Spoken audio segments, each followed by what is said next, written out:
នៅថ្ងៃទី20ខែមិថុនាឆ្នាំ1960សម្ដេចព្រះនរោត្តមសីហនុទ្រង់ស្បត់ចូលកាន់តំណែងជាព្រះប្រមុខរដ្ឋនៅចំពោះមុខសភាជាតិនៅក្នុងឱកាសនោះព្រះអង្គទ្រង់ថ្លែងទៅកាន់សភាជាតិថាព្រះអង្គនឹងកែតម្រង់ការគ្រប់គ្រងនៃព្រះបរមរាជវាំងហើយនឹងត្រៀមរៀបចំជ្រើសរើសព្រះមហាក្សត្រឲ្យឡើងគ្រងរាជ្យថ្មីផងទន្ទឹមនឹងនោះដែរព្រះអង្គក៏ទ្រង់ទទួលយកនីតិទាំងឡាយដែលពីមុនមកជាភារៈរបស់ព្រះមហាក្សត្រដូចជាការធ្វើសវនាការជាមួយប្រជារាស្ត្រដើម្បីផ្ដល់ឱកាសឲ្យប្រជារាស្ត្រថ្លែងនៅទុក្ខសោករបស់ខ្លួនចំពោះមុខអ្នកដឹកនាំជាដើមព្រះអង្គក៏ទ្រង់នៅកាន់តំណែងជាព្រះប្រធានរបស់គណៈបក្សសង្គមរាស្ត្រនិយមផងដែរព្រះអង្គទ្រង់បានបញ្ចប់ព្រះរាជសន្ទរកថាដោយទ្រង់បានស្នើឲ្យសភាជាតិអនុម័តនៅមធ្យោបាយមួយដើម្បីថ្វាយព្រះតំណែងឲ្យព្រះមេដាកុសុមនារីរដ្ឋរបស់ព្រះអង្គឲ្យក្លាយជានិមិត្តរូបនៃរាជបល្ល័ង្កបើតាមសាស្ត្រាចារ្យមីលធុនអូស្បូនថាសំណើចុងក្រោយរបស់ព្រះអង្គនេះប្រសិនបើសភាជាតិសម្រេចតាមមែននឹងធ្វើឲ្យសម្ដេចព្រះនរោត្តមសីហនុ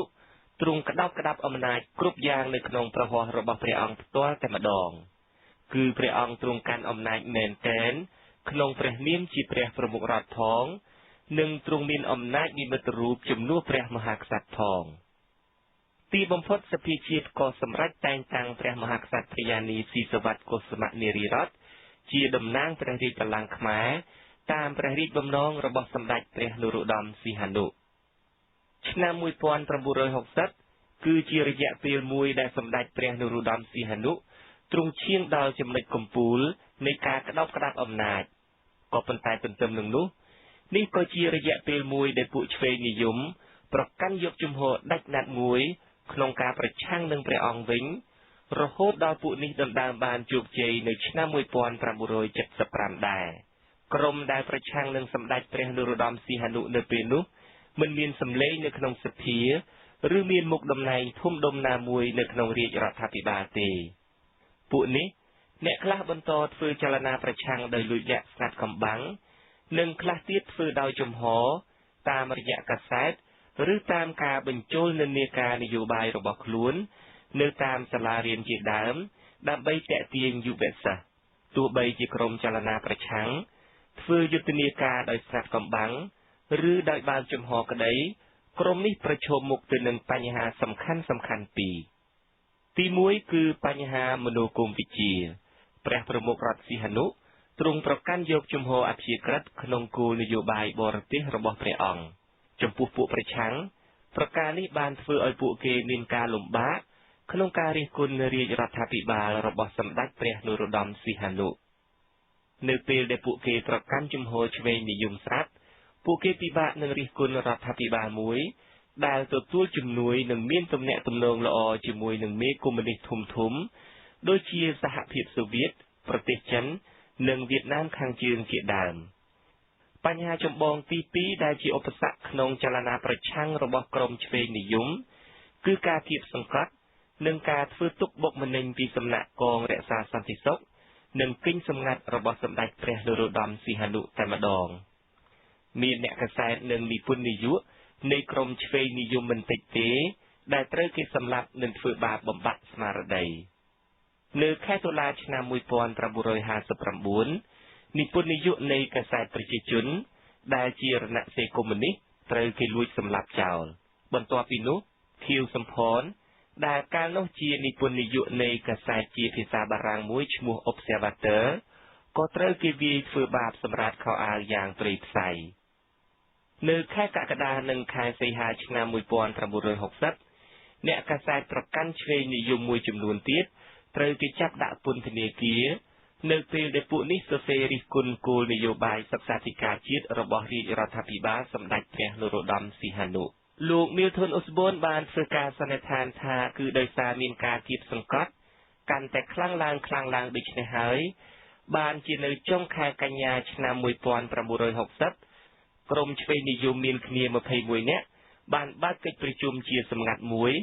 នៅក្បែរស្ថានីយ៍រថភ្លើងនៃក្រុងភ្នំពេញក្នុងចំណោមជនទាំង21នាក់នេះមានសឡុតសដែលក្រោយមកបានក្លាយជានាយឃាតករប៉ុលពត និងមេខ្សែក្រហមល្បីល្បាញម្នាក់ទៀតឈ្មោះអៀងសារីជាដើមលោកថានៅក្នុងដំណាក់កាលនោះក្រុមឆ្វេងនិយមទាំងនេះទទួលការគៀបសង្កត់យ៉ាងខ្លាំងពីសម្ដេចព្រះនរោត្តមសីហនុសមិទ្ធផលដ៏ធំរបស់ពួកគេនៅពេលនោះគឺត្រឹមតែបន្តដង្ហើមឲ្យបានរស់មួយពេលតែប៉ុណ្ណោះនៅដើមឆ្នាំ1959មនុស្សជំនិតម្នាក់របស់សម្ដេចព្រះនរោត្តមសីហនុបានរៀបចំផែនការបង្កើតគណៈបកនយោបាយប្រឆាំងមួយជំនោះគឺលោកសំសារីកូនប្រុសបង្កើតរបស់លោកសំសារីម្នាក់គឺលោកសំរងស៊ីបច្ចុប្បន្ននេះកំពុងតែចូលប្រឡូកយ៉ាងសកម្មក្នុងឆាកនយោបាយកម្ពុជាក្នុងតួនាទីជាប្រធានគណៈបកប្រឆាំងមួយដែរដែលមានឈ្មោះថាគណៈបកសំរងស៊ីយោងតាមសៀវភៅប្រវត្តិរូបសង្ខេបនៃសមាជិកគណៈកម្មាធិការកណ្ដាលនៃគណៈបកសង្គមរាស្ត្រនិយមលោកសំសារីកើតនៅថ្ងៃទី6ខែមីនាឆ្នាំ1917ក្រោយពីបានបញ្ចប់ការសិក្សានៅលីសេស៊ីសវ័តនៅឆ្នាំ1946លោកបានទៅបន្តការសិក្សានៅប្រទេសបារាំងហើយទទួលបានសញ្ញាបត្របរិញ្ញាបត្រច្បាប់ពីសាកលវិទ្យាល័យប៉ារីលោកបានត្រឡប់មកកម្ពុជាវិញនៅឆ្នាំ1950ហើយបានទទួលមុខងារសំខាន់មួយចំនួននៅក្នុងរាជរដ្ឋាភិបាលរបស់សម្ដេចព្រះនរោត្តមសីហនុលោកត្រូវបានតែងតាំងជាឯកអគ្គរដ្ឋទូតកម្ពុជាប្រចាំប្រទេសអង់គ្លេសផងដែរគឺនៅក្រុងឡុងនៃប្រទេសអង់គ្លេសនោះហើយដែលលោកសំសារីមានបញ្ហាជាមួយស្ត្រីម្នាក់ហើយត្រូវបានសម្ដេចព្រះនរោត្តមសីហនុដកហូតតំណែងនិងទ្រង់បញ្ជាឲ្យវិលចូលប្រទេសវិញដើម្បីជួយស្ដារមុខមាត់លោកសំសារីឡើងវិញសម្ដេចព្រះនរោត្តមសីហនុទ្រង់បានតែងតាំងលោកសំសារីនៅក្នុងក្រុមប្រឹក្សាជាន់ខ្ពស់នៃរាជបល្ល័ង្កទោះជាយ៉ាងណាក៏ដោយលោកសំសារីនៅតែមានការមិនសប្បាយចិត្តហើយចាប់ផ្ដើមមាននិន្នាការបំបែកខ្លួនចេញពីសម្ដេចព្រះនរោត្តមសីហនុគណៈបកនយោបាយដែលលោកសំសារីប្រុងបង្កើតនេះត្រូវគេជឿថាគាំទ្រដោយសហរដ្ឋអាមេរិកក្រៅពីគ្រោងបង្កើតគណៈបកនយោបាយប្រឆាំងលោកសំសារីក៏បានបង្កើតកាសែតមួយដែរដែលលោកឲ្យឈ្មោះថាកាសែតរាស្ត្រាធិបតីអត្ថបទនានានៃកាសែតនេះប្រឆាំងនឹងប្រទេសចិនដែលសម្ដេចព្រះនរោត្តមសីហនុមានទំនាក់ទំនងយ៉ាងជិតស្និទ្ធជាមួយលោកចនធូលីបានសរសេរថាកាសែតរាស្ត្រាធិបតីរបស់លោកសំសារីនេះមិនផ្សាយពាណិជ្ជកម្មទេលោកថាកាសែតនេះប្រហែលជាទទួលការឧបត្ថម្ភថវិកាពីសហរដ្ឋអាមេរិកសម្ដេចព្រះនរោត្តមសីហនុទ្រង់មិនយកព្រះទ័យទុកដាក់ប៉ុន្មានទេលើការចេញផ្សាយដំបូងនៃកាសែតនេះក៏ប៉ុន្តែនៅទីបំផុតព្រះអង្គទ្រង់បានធ្វើការរិះគន់យ៉ាងខ្លាំងទៅលើកាសែតនេះលោកសំសារីបានទាមទារសិទ្ធិបង្កើតគណៈបកប្រឆាំងរបស់លោកហើយបានដាក់ពាក្យសុំដល់រដ្ឋាភិបាលរបស់សម្ដេចព្រះនរោត្តមសីហនុក៏ប៉ុន្តែព្រះអង្គពុំឆ្លើយតបចំពោះពាក្យសុំរបស់លោកសំសារីទេទីបំផុតនៅថ្ងៃទី13ខែមករាឆ្នាំ1959ព្រះអង្គបានបដិសេធចំពោះការសុំបង្កើតគណៈបកប្រឆាំងដោយយោងទៅលើហេតុផលថាស្ថានទូតចិននិងបារាំងបានផ្ដល់ព័ត៌មានថាលោកសំសារីនិងលោកដាបឈួនដែលកាលនោះជាចៅហ្វាយខេត្តសៀមរាបបានលួចតាក់ទងជាមួយគិញសម្ងាត់អាមេរិកកាំងនិងជាមួយរដ្ឋាភិបាលថៃដើម្បីរៀបចំគម្រោងធ្វើរដ្ឋប្រហារផ្ដួលរំលំព្រះអង្គលោកសំសារីក៏បានគេចខ្លួនទៅប្រទេសវៀតណាមខាងត្បូងផ្ទះរបស់លោកត្រូវគិញសម្ងាត់របស់សម្ដេចព្រះនរោត្តមសីហនុចូលរុះរើឆែកឆេរលិខិតស្នាមមួយចំនួនដែលជាភស្តុតាងនៃផែនការធ្វើរដ្ឋប្រហារត្រូវគេរាយការណ៍ថាត្រូវបានរកឃើញនៅក្នុងការឆែកឆេរនេះហើយត្រូវបានគេយកទៅបោះពុម្ពផ្សាយជាសាធារណៈនៅក្នុងខណៈដែលលោកសំសារីគេចខ្លួនបាត់ទៅលោកដាបឈួនបានបន្តគម្រោងធ្វើរដ្ឋប្រហាររបស់លោកទៅមុខទៀតលោកចនធូលីសរសេរថាគម្រោងរដ្ឋប្រហារនេះមានការគាំទ្រពីសហរដ្ឋអាមេរិកនិងពីប្រទេសវៀតណាមខាងត្បូងលោកថាអ្នកការទូតអាមេរិកម្នាក់ឈ្មោះម៉ាត់ស៊ូអ៊ីបានទៅជួបលោកដាបឈួននៅខេត្តសៀមរាបហើយក្រោយពីជំនួបអាមេរិកកាំងនឹងលោកដាបឈួននេះស្ថានកុងស៊ុលវៀតណាមខាងត្បូងប្រចាំក្រុងភ្នំពេញបាននាំយកមាសសុទ្ធទម្ងន់100គីឡូក្រាមទៅឲ្យលោកដាបឈួនសម្រាប់ប្រើប្រាស់ក្នុងការធ្វើរដ្ឋប្រហារគម្រោងធ្វើរដ្ឋប្រហារនេះបានលេចលឺដល់ក្រុងភ្នំពេញម្ដងទៀតរួចអ្នកដែលចូលរួមក្នុងគម្រោងធ្វើរដ្ឋប្រហារនេះខ្លះត្រូវគេបាញ់សម្លាប់ចោលខ្លះគេចខ្លួនទៅនៅក្រៅប្រទេសពីដំបូងលោកដាបឈួនបានគេចខ្លួនបាត់តែក្រោយមកត្រូវគេចាប់បានហើយបាញ់សម្លាប់ចោលទៅ ផ្ទួនគ្នានោះដែរនៅថ្ងៃទី29 ខែមីនាឆ្នាំ1959ភរិយារបស់លោកដាបឈួនក៏ត្រូវបានគេរាយការណ៍ថាស្លាប់ដោយជំងឺទឹកនោមផ្អែមដែរ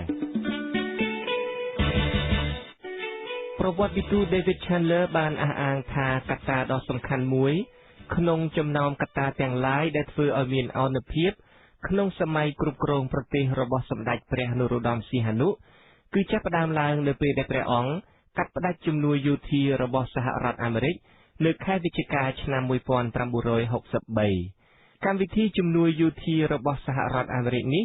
រួមមានការផ្គត់ផ្គង់ប្រាក់ខែដល់កងកម្លាំងប្រដាប់អាវុធនិងផ្គត់ផ្គង់គ្រឿងសម្ភារៈបរិក្ខារចាំបាច់ដទៃទៀតហើយដែលមានបរិមាណរហូតដល់ 15% នៃថវិកាជាតិទាំងមូលក្រោយពីការផ្តាច់ជំនួយយោធារបស់សហរដ្ឋអាមេរិកនេះទៅគ្មានប្រទេសណាមួយនៅលើពិភពលោកហ៊ានចេញមុខផ្ដល់ជំនួយយោធាដល់រដ្ឋាភិបាលរបស់សម្ដេចព្រះនរោត្តមសីហនុឲ្យមានទំហំប្រហែលនឹងជំនួយរបស់អាមេរិកនេះទេអ្វីត្បិតតែប្រទេសចិនបានចេញមុខផ្ដល់ជំនួយយោធាក្នុងរយៈពេល 2-3 ឆ្នាំក្រោយការកាត់ផ្តាច់ទំនាក់ទំនងជាមួយសហរដ្ឋអាមេរិកមែនប៉ុន្តែជំនួយជាគ្រឿងសព្វាវុធរបស់ចិននេះមានទំហំតិចតួចស្ដួចស្ដាងណាស់ប្រការនេះបានធ្វើឲ្យធម្មភាពយោធារបស់កម្ពុជាថយចុះដើម្បីដោះស្រាយទៅនឹងការបាត់ជំនួយពីសហរដ្ឋអាមេរិកនេះសម្ដេចព្រះនរោត្តមសីហនុទ្រង់បានធ្វើជាទូពនីយកម្មផ្នែកនិហរណអហរណនេះគឺមានន័យថាមានតែស្ថាប័នរបស់ជាតិទេទើបអាចមានសិទ្ធិនាំទំនិញចេញចូលបានធនាគារឯកជនក៏ត្រូវបិទទ្វារទាំងស្រុងដែរដោយអនុលោមតាមនយោបាយសេដ្ឋកិច្ចថ្មីនេះវត្ថុបំណងដ៏សំខាន់របស់សម្ដេចព្រះនរោត្តមសីហនុក្នុងការផ្តាច់ទំនាក់ទំនងជាមួយសហរដ្ឋអាមេរិកនេះបើតាមការវិភាគរបស់លោកសាស្ត្រាចារ្យ David Chandler គឺមកពីព្រះអង្គមានព្រះទ័យចង់បញ្ជៀសកម្ពុជាកុំឲ្យតាក់ទិនទៅនឹងបញ្ហាសង្គ្រាមនៅវៀតណាមដែលសហរដ្ឋអាមេរិកកំពុងតែលូកដៃចូលយ៉ាងពេញទំហឹងម្យ៉ាងទៀតការផ្តាច់ទំនាក់ទំនងជាមួយសហរដ្ឋអាមេរិកនេះក៏គឺជាកត្តាមួយដែលធ្វើឲ្យព្រះអង្គអាចរក្សាទំនាក់ទំនងល្អជាមួយប្រទេសប្លុកកុម្មុយនីសទាំងឡាយមានប្រទេសចិននិងសហភាពសូវៀតជាដើមទោះជាយ៉ាងណាក៏ដោយការសម្រេចព្រះទ័យកាត់ផ្តាច់មិនទទួលជំនួយពីសហរដ្ឋអាមេរិករបស់សម្ដេចព្រះនរោត្តមសីហនុនេះបានជះឥទ្ធិពលអាក្រក់ដល់សង្គមជាតិដែលព្រះអង្គមិនអាចប្រមាលទុកជាមុនបានការផ្តាច់ទំនាក់ទំនងសហរដ្ឋអាមេរិកបានធ្វើឲ្យស្ថានភាពនយោបាយរបស់ព្រះអង្គមានភាពក្លែងក្លួងហើយងាយទទួលរងនឹងការគៀបសង្កត់ពីប្លុកកុម្មុយនីសបន្ថែមពីលើនេះការបិទមិនឲ្យអ្នកជំនួញឯកជនធ្វើទំនាក់ទំនងពាណិជ្ជកម្មជាមួយបរទេសបានធ្វើឲ្យអ្នកជំនួញមួយចំនួនរកច្រកចេញបែបផ្សេងទៅវិញគឺពួកគេចាប់ផ្ដើមធ្វើជំនួញដោយលួចលាក់ជាមួយចលនាតស៊ូកុម្មុយនីសនៅវៀតណាមរហូតមកដល់ឆ្នាំ1967 1/4 នៃផលិតផលស្រូវនៃប្រទេសកម្ពុជាត្រូវគេលួចបញ្ចេញទៅលក់ឲ្យពួកកុម្មុយនីសវៀតណាមដែលហ៊ានឲ្យថ្លៃខ្ពស់ជាងការលក់ឲ្យស្ថាប័នជាតិនៅកម្ពុជាក្នុងពេលជាមួយគ្នានេះដែររដ្ឋាភិបាលក៏បានបាត់បង់ចំណូលពន្ធពីការនាំស្រូវអង្ករចេញនេះយ៉ាងសន្ធឹកសន្ធាប់ថែមទៀតផងក្រៅពីនេះការផ្លាស់ប្ដូរផ្នែកពាណិជ្ជកម្មអន្តរជាតិពីឯកជនគ្រប់គ្រងមកឲ្យរដ្ឋគ្រប់គ្រងវិញនេះ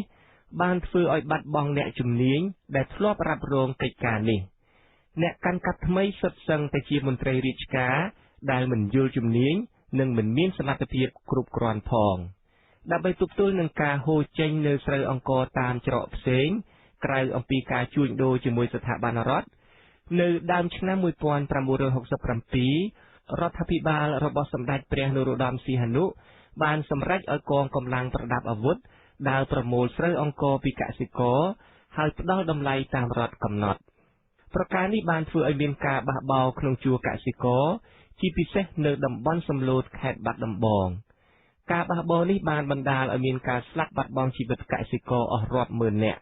សាស្ត្រាចារ្យ David Chandler បានសរសេរថាការសម្លាប់ជីវិតកសិករបះបោរទាំងនេះបានធ្វើឡើងក្រោមព្រះរាជបញ្ជារបស់សម្ដេចព្រះនរោត្តមសីហនុសេដ្ឋកិច្ចនៃប្រទេសកម្ពុជាបានធ្លាក់ចុះយ៉ាងខ្លាំងនៅដើមទសវត្សរ៍ឆ្នាំ1960ក្រោយពេលដែលសម្ដេចព្រះនរោត្តមសីហនុ បានផ្ដាច់ជំនួយពីសហរដ្ឋអាមេរិកវិបត្តិសេដ្ឋកិច្ចនេះក៏បានធ្វើឲ្យអ្នកគាំទ្រសម្ដេចព្រះនរោត្តមសីហនុយ៉ាងច្រើនបានផ្ដាច់ខ្លួនចេញពីព្រះអង្គហើយដែលបានធ្វើឲ្យមានការបែងចែកក្រុមបកកាន់តែខ្លាំងនិងកាន់តែស្ដែងចេញច្បាស់នៅក្នុងជីវភាពនយោបាយកម្ពុជាលើសពីនេះទៅទៀតការធ្លាក់ចុះផ្នែកសេដ្ឋកិច្ចនៅប្រទេសកម្ពុជានាពេលនោះគឺកើតឡើងដំណើរគ្នានឹងស្ថានភាពនយោបាយនៅប្រទេសវៀតណាមកំពុងតែមានភាពតានតឹងឡើងម្យ៉ាងទៀតវិបត្តិសេដ្ឋកិច្ចនេះក៏កើតឡើងជួនពេលនឹងកិច្ចខិតខំប្រឹងប្រែងរកការគាំទ្ររបស់អន្តរជាតិចំពោះគោលនយោបាយអព្យាក្រឹតនិងបូរណភាពដែនដីរបស់ព្រះអង្គមិនបានសម្រេចផងអ្វីត្បិតតែសម្ដេចព្រះនរោត្តមសីហនុទ្រង់បានរៀបចំសន្និសីទធំៗនិងបានធ្វើសេចក្តីថ្លែងការណ៍ជាបន្តបន្ទាប់អំពីបញ្ហានេះក៏ដោយក៏បញ្ហាទំនាស់ព្រំដែនខាងលិចនិងខាងកើតរបស់ខ្មែរមិនត្រូវបានប្រទេសដែលពាក់ព័ន្ធគឺប្រទេសថៃនិងប្រទេសវៀតណាមធ្វើដឹងឮឡើយសូម្បីតែប្រទេសឡាវដែលធ្លាប់តែមានសមានចិត្តជាមួយនឹងរាជរដ្ឋាភិបាលរបស់សម្ដេចព្រះនរោត្តមសីហនុក៏ដោយក៏បដិសេធមិនជួយគាំទ្របញ្ហាបូរណភាពដែនដីខ្មែរដែលសម្ដេចព្រះនរោត្តមសីហនុទ្រង់បានអំពាវនាវសុំការគាំទ្រនោះឡើយនៅក្នុងដំណើរទស្សនកិច្ចមកកាន់ប្រទេសកម្ពុជានៅខែមីនាឆ្នាំ1964ព្រះអង្គម្ចាស់សុវណ្ណភូមិដែលកាលនោះព្រះអង្គជានាយករដ្ឋមន្ត្រីនៃប្រទេសឡាវទោះបីជាមានការបញ្ចុះបញ្ចូលពីសម្ដេចព្រះនរោត្តមសីហនុយ៉ាងណាក៏ដោយក៏នាយករដ្ឋមន្ត្រីប្រទេសឡាវរូបនេះមិនព្រមប្រកាសទទួលស្គាល់បូរណភាពដែនដីរបស់ប្រទេសកម្ពុជាទេជំហររបស់ឡាវនេះបានឆ្លុះបញ្ចាំងទស្សនៈរបស់ឡាវចំពោះទឹកដីនៅតំបន់ស្ទឹងត្រែងដែលឡាវគិតថាត្រូវនៅក្រោមការគ្រប់គ្រងរបស់ខ្លួនត្រឡប់មកបញ្ហាសេដ្ឋកិច្ចវិញនយោបាយសេដ្ឋកិច្ចថ្មីរបស់សម្ដេចព្រះនរោត្តមសីហនុក្នុងការបិទមិនឲ្យឯកជនធ្វើពាណិជ្ជកម្មអន្តរជាតិនិងបិទមិនឲ្យមានធនាគារឯកជនហើយប្រគល់ផ្នែកនេះឲ្យរដ្ឋកាន់កាប់វិញនោះមិនបានស្ដារស្ថានភាពសេដ្ឋកិច្ចកម្ពុជាដោយដែលសម្ដេចព្រះនរោត្តមសីហនុប៉ុនប៉ងនោះទេផ្ទុយទៅវិញគោលនយោបាយសេដ្ឋកិច្ចថ្មីនេះបានបង្កឲ្យពួកឈ្មួញក្នុងស្រុកមួយចំនួនកេងយកចំណេញពីលើកសិករយ៉ាងកប់ក្តោងនិងបានបង្កឲ្យមានអំពើពុករលួយកើតឡើងយ៉ាងកក្រឹកកក្រែងថែមទៀតផងគោលនយោបាយសេដ្ឋកិច្ចថ្មីនេះតម្រូវឲ្យកសិករលក់ស្រូវជូនរដ្ឋក្នុងតម្លៃមួយទាបជាងតម្លៃទីផ្សារសេរីម្យ៉ាងទៀតការលក់ស្រូវជូនរដ្ឋនេះក៏មិនត្រូវបានគេប្រគល់ប្រាក់ឲ្យដល់ដៃកសិករភ្លាមទេប្រការនេះបានបង្ខំឲ្យកសិកររកវិធីផ្សេងទៀតដើម្បីលក់ស្រូវរបស់ខ្លួនឲ្យបានថ្លៃជាងតម្លៃលក់ឲ្យរដ្ឋផងនិងឲ្យបានប្រាក់ភ្លាមដើម្បីបំពេញជីវភាពត្រូវការប្រចាំថ្ងៃផងវិធីផ្សេងដែលកសិករបានជ្រើសរើសយកនោះគឺលក់ស្រូវឲ្យឈ្មួញកណ្ដាលដែលប្រមូលទិញស្រូវអង្ករពីកម្ពុជាដើម្បីរត់ពន្ធយកទៅលក់ឲ្យពួកវៀតណាមកុម្មុយនីសលោកសាស្ត្រាចារ្យមាសធួនអូសប៊ុនបានសរសេរថាមកទល់នឹងខែឧសភាឆ្នាំ1966ដើម្បីគេចពន្ធបានក្នុងរថយន្តរត់ពន្ធអង្ករទៅលក់នៅវៀតណាមមួយគ្រឿងគេត្រូវសោកអ្នកយាមតាមប៉ុស្តិ៍កុងត្រូលដល់ទៅ$1,500សហរដ្ឋអាមេរិកឯណោះសម្ដេចព្រះនរោត្តមសីហនុទ្រង់ធ្លាប់បានបំពេញមុខងារច្រើនណាស់ទាំងក្នុងវិស័យនយោបាយគ្រប់គ្រងនគរនិងទាំងក្នុងវិស័យវប្បធម៌ព្រះអង្គទ្រង់ធ្លាប់ធ្វើជាព្រះមហាក្សត្រជានាយករដ្ឋមន្ត្រីជាប្រមុខរដ្ឋជាព្រះប្រធានគណៈបកនយោបាយនិងជាមេចលនាតស៊ូផងដែរក្រៅពីកិច្ចការនយោបាយនិងប្រទេសជាតិព្រះអង្គក៏ទ្រង់បានចូលប្រឡូកយ៉ាងសកម្មក្នុងវិស័យវប្បធម៌ជាពិសេសផ្នែកតន្ត្រីនិងខ្សែភាពយន្តក្នុងនីតិជាអ្នកនិពន្ធជាអ្នកដឹកនាំរឿងនិងជាតួសម្ដែងតែម្ដងព្រះអង្គទ្រង់មានព្រះបន្ទូលរៀបរាប់អំពីការដកព្រះទ័យរបស់ព្រះអង្គលើវិស័យភាពយន្តថាព្រះអង្គទ្រង់បានចាប់ព្រះទ័យនឹងវិស័យនេះតាំងពីទសវត្សរ៍ឆ្នាំ1930កាលដែលព្រះអង្គទ្រង់នៅជាសិស្សនៃលីសេក្រុងព្រៃនគរម្លេះព្រះអង្គទ្រង់មានព្រះបន្ទូលបន្តថាតាមពិតកាលនោះព្រះអង្គចង់ក្លាយខ្លួនជាអ្នកដឹកនាំខ្សែភាពយន្តឬក៏ជាអ្នកសម្ដែងខ្សែភាពយន្តក៏ប៉ុន្តែសម្ដេចព្រះនរោត្តមសីហនុបានក្លាយជាព្រះមហាក្សត្រនៃប្រទេសកម្ពុជានៅឆ្នាំ1941ក្រោយពីទ្រង់បានគ្រងរាជ្យរួចដាក់រាជ្យ រួចគ្រប់គ្រងប្រទេសក្នុងនីតិជាព្រះប្រមុខរដ្ឋបាន25ឆ្នាំមកព្រះអង្គក៏ទ្រង់បានថតខ្សែភាពយន្តខ្នាតវែងមួយរឿងជាលើកដំបូងបំផុតនៅឆ្នាំ1966ខ្សែភាពយន្តទី1របស់សម្ដេចព្រះនរោត្តមសីហនុនេះមានចំណងជើងថាអប្សរាតួសម្ដែងសំខាន់ក្នុងរឿងអប្សរានេះភាគច្រើនសុទ្ធសឹងតែជាអ្នកមុខអ្នកការធំនៅក្នុងរាជរដ្ឋាភិបាលរបស់ព្រះអង្គនិងជាសមាជិករាជវង្សានុវង្សក្រៅពីនេះក៏មានតួសម្ដែងអាជីពមួយចំនួនផងដែរនៅក្នុងខ្សែភាពយន្តអប្សរានេះលោកញឹកជូឡុងដែលជាអតីតរដ្ឋមន្ត្រីក្រសួងការបរទេសនិងក្រសួងផែនការបានសម្ដែងជាតួឯកប្រុសមាននាមថារិទ្ធីឯតួឯកស្រីគឺព្រះអង្គម្ចាស់ក្សត្រីបុប្ផាទេវីដែលជាបុត្រីច្បងរបស់សម្ដេចព្រះនរោត្តមសីហនុផ្ទាល់តួស្រីម្នាក់ទៀតគឺជាអតីតអ្នកបម្រើយន្តហោះម្នាក់ឈ្មោះនាងសាក់ស៊ីស្បោងក្រោយមកសាក់ស៊ីស្បោងបានក្លាយជាតារាដើរតួការឆ្នះឆ្នាមម្នាក់ដ៏មានមុខមាត់ក្នុងវិស័យខ្សែភាពយន្តខ្មែរតួសម្ដែងដទៃទៀតនៅក្នុងរឿងអប្សរានេះមានលោកអគ្គមេបញ្ជាការទ័ពអាកាសងៅហ៊ូព្រះអង្គម្ចាស់នរោត្តមនរិន្ទ្រាពង្សបុត្រារបស់សម្ដេចព្រះនរោត្តមសីហនុនិងតួកំប្លែងម៉ង់ដូលីនជាដើមអប្សរាបានដាក់បញ្ចាំងជាលើកទី1នៅខែឧសភាឆ្នាំ1966នៅក្រុងភ្នំពេញខ្សែភាពយន្តរឿងអប្សរាដែលដាក់បញ្ចាំងលើកទី1នេះមានរយៈពេល2ម៉ោងកន្លះក៏ប៉ុន្តែបន្ទាប់ពីការបញ្ចាំងលើកទី1នេះចប់សម្ដេចព្រះនរោត្តមសីហនុដែលជាផលិតករទ្រង់បានមានព្រះបន្ទូលថានឹងកាត់តខ្សែភាពយន្តនេះតម្រូវទៅតាមមនោគមវិជ្ជាផ្សេងនៃទស្សនិកជនសម្រាប់ទស្សនិកជននៃប្លុកកុម្មុយនីសនឹងដាក់បញ្ចូលនៅសន្ទរកថារបស់មេបញ្ជាការរិទ្ធីដែលសម្ដែងដោយលោកញឹកជូឡុងត្រង់ចំណុចដែលលោកនិយាយថ្កោលទោសពួកចក្រពត្តិនិយមសម្រាប់ទស្សនិកជននៃប្លុកសេរីវិញផ្នែកនេះត្រូវកាត់ចោលថ្មីត្បិតតែសម្ដេចព្រះនរោត្តមសីហនុទ្រង់មានព្រះបន្ទូលថាតួឯកសំខាន់ក្នុងខ្សែភាពយន្តទាំងឡាយរបស់ព្រះអង្គមិនមែនជាមនុស្សដើរតួទេតែជាប្រទេសកម្ពុជាជានិច្ចក៏ដោយក៏ប្រវត្តិវិទូនិងអ្នកសិក្សាពីបញ្ហាកម្ពុជាភាគច្រើនតែងវាយតម្លៃថាខ្សែភាពយន្តរបស់ព្រះអង្គមិនបានឆ្លុះបញ្ចាំងតថភាពនៃសង្គមកម្ពុជាទេអ្នកខ្លះទៀតចោទព្រះអង្គថាទ្រង់បានចំណាយពេលវេលាច្រើនពេកក្នុងវិស័យភាពយន្តលើសពីកិច្ចការប្រទេសជាតិលោកសាស្ត្រាចារ្យមីលធុនអូសបូនបានសរសេរថាព្រះរាជស្នាដៃដំបូងរបស់ព្រះអង្គគឺរឿងអប្សរានេះបានបង្ហាញពីភាពប្រណិតភាពហ៊ឺហាមិនឆ្លុះបញ្ចាំងពីភាពពិតនៃសង្គមខ្មែរក្នុងឆ្នាំ1966នោះទេនៅក្នុងឈុតឆាកនីមួយៗនៃរឿងអប្សរានេះគេបង្ហាញតែរថយន្តទំនើបវិឡាល្អរួចគេបំភ្លេចចោលនៅភក់ជ្រាំនៅភាពក្រីក្រជំងឺដំកាត់ដែលប្រជារាស្ត្រខ្មែរកំពុងតែប្រឈមមុខប្រចាំថ្ងៃ